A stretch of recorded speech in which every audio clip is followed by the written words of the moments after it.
समाज में बदलाव ला पाएगी। जानिए इस प्रेरक यात्रा का अगला अध्याय निर्मला, अध्याय 17 में। निर्मला अब अपने दुख से ऊपर उठ चुकी थी।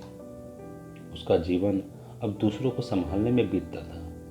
वो हर दुखी, अपेक्षित या बेसहारा व्यक्ति के लिए घर जैसी जगह बन चुकी थी। गांव के लोग जो पहले उसे केवल एक सौतेली पत्नी के रूप में पहचानते थे, अब सम्मान और श्रद्धा से उसकी चर्चा करते थे। एक दिन गांव के स्कूल में लड़कियों की पढ़ाई को लेकर विवाद हुआ। कुछ लोग बोले, लड़कियों को पढ़ाने से क्या फ़ायदा, उनका ठिकाना तो चूल्हा चौका ही है। तभी निर्मला वहाँ पहुँची और पूरे गांव के सामने कहा, अगर मुझे बचपन में पढ़ने का अवसर मिलता तो शायद मैं इस चुप्पी की जगह आवाज़ बन पाती। वहाँ सन्नाटा छा गया।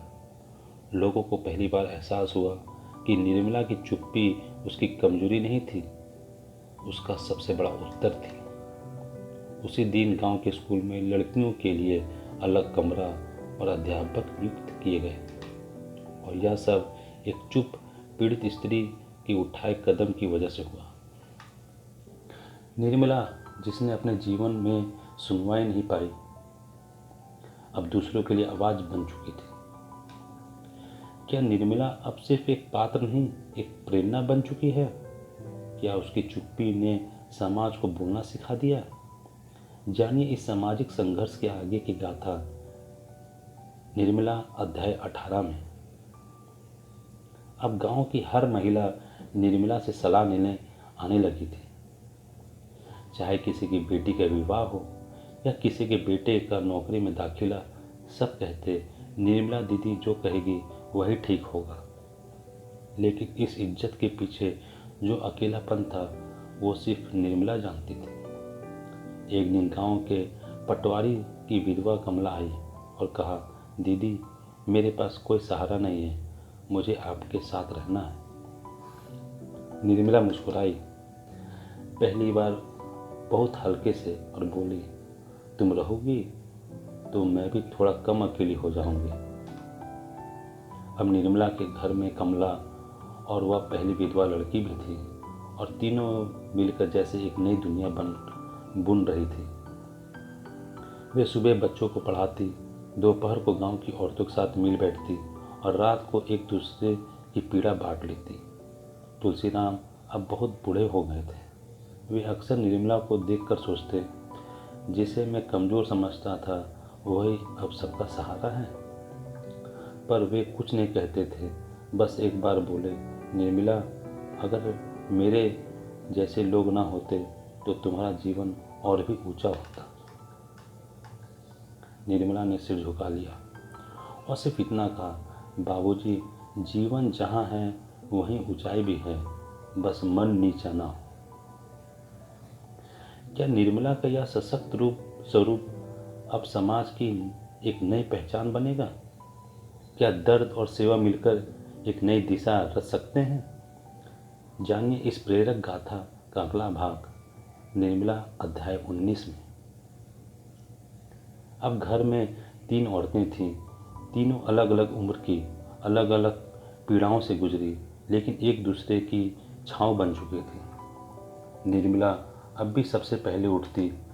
तुलसीराम की दवाइयाँ, बच्चों की पढ़ाई और कमला की देखभाल सब उसी की दिनचर्या बन गया था। मगर अब उसका श्वास धीरे धीरे गिर रहा था। कई बार सिर चकराता, हाथ कांपते और रातों को खांसी आती थी। कमला कहती, दीदी डॉक्टर को दिखा लीजिए। निर्मला मुस्कुराकर कहती, जब तक सब ठीक है मैं भी ठीक हूँ। एक दिन गांव के बड़े अफसर का दौरा हुआ। गांव वालों ने प्रस्ताव रखा कि गांव की एक सड़क का नाम निर्मला पथ रखा जाए। तुलसीराम को यह सुनकर गर्व और गम दोनों हुए। वह रात को निर्मला के पास आए और बोले, तुम्हारे नाम का रास्ता बनेगा, पर तुमने अपनी जिंदगी में खुद कभी कोई रास्ता नहीं मांगा। निर्मला ने धीरे से उत्तर दिया, मैंने रास्ता नहीं मांगा बाबूजी, मैं तो बस हर राह पर चलती रही जो दूसरे के लिए आसान बन जाए। अगले दिन निर्मला तेज बुखार में पड़ गई। 2 दिन तक बिस्तर से ना उठ सकी। तीसरी सुबह जब सूरज की हल्की किरणें कमरे में आई, निर्मला का चेहरा शांत था, आंखें बंद थी और होठों पर हल्की सी मुस्कान थी। वो अब इस दुनिया में नहीं थी। क्या निर्मला मर गई या एक विचार बन गई जो कभी नहीं मरता? क्या एक स्त्री का जीवन दुख का केवल दुख नहीं, समाज की सबसे गहरी सीख भी बन सकती है? जानिए इस कथा का अंतिम अध्याय, निर्मला अध्याय 20 में। निर्मला के जाने के बाद घर जैसे एकदम सूना हो गया। कमला और बाकी स्त्रियां दिन भर चुप रहती और घर की आत्मा अब कहीं और चली गई हो। लेकिन उसी शाम गांव के स्कूल की लड़कियां निर्मला की तस्वीर के आगे दीपक जलाकर एक प्रार्थना कर रही थी। स्कूल की दीवार पर लिखा गया, निर्मला त्याग की देवी। कुछ ही दिनों में गांव की स्त्रियां खुद ही समूह बनाकर औरों की मदद के लिए आगे आने लगी। किसी ने विधवा पुनर्विवाह की वकालत की तो किसी ने लड़कियों की पढ़ाई के लिए धन इकट्ठा किया। निर्मला अब एक नाम नहीं, एक आंदोलन बन चुकी थी। तुलसीराम अब भी जीवित थे, पर बहुत चुप। रोज सुबह उस कमरे में जाकर बैठते जहां निर्मला की यादें थी।